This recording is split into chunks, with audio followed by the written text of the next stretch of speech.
Aklım aldı koydu şu güzel peri, aramam yok oldu görüyenden beri. Aklım aldı koydu şu güzel peri, aramam yok oldu görüyenden beri. Yadımdan çıkmaydı aytkan sözleri, yadımdan çıkmaydı aytkan sözleri. Ağa desen asmallara uçaman, varsa vardın ya şu gün hep kaçaman.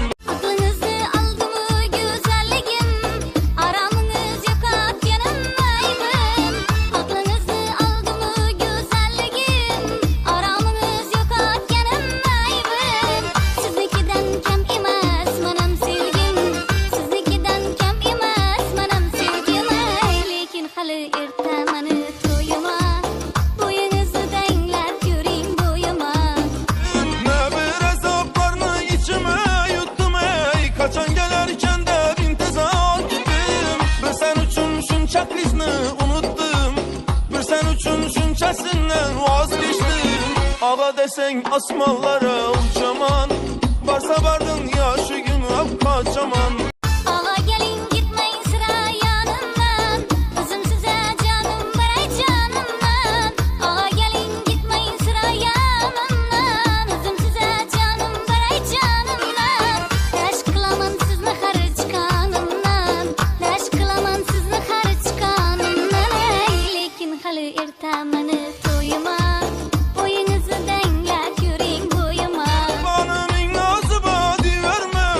Savcılarım katlatıp kıyını verme, sağıntırıp feyzini seni verme, sağıntırıp ağanlı seni verme.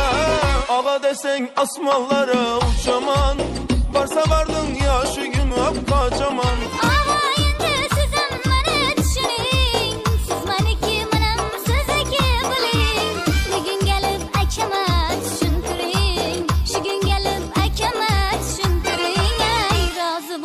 İkimiz toyumuza, dua bilen yeterli arzumuza. Razı bulsun ikimiz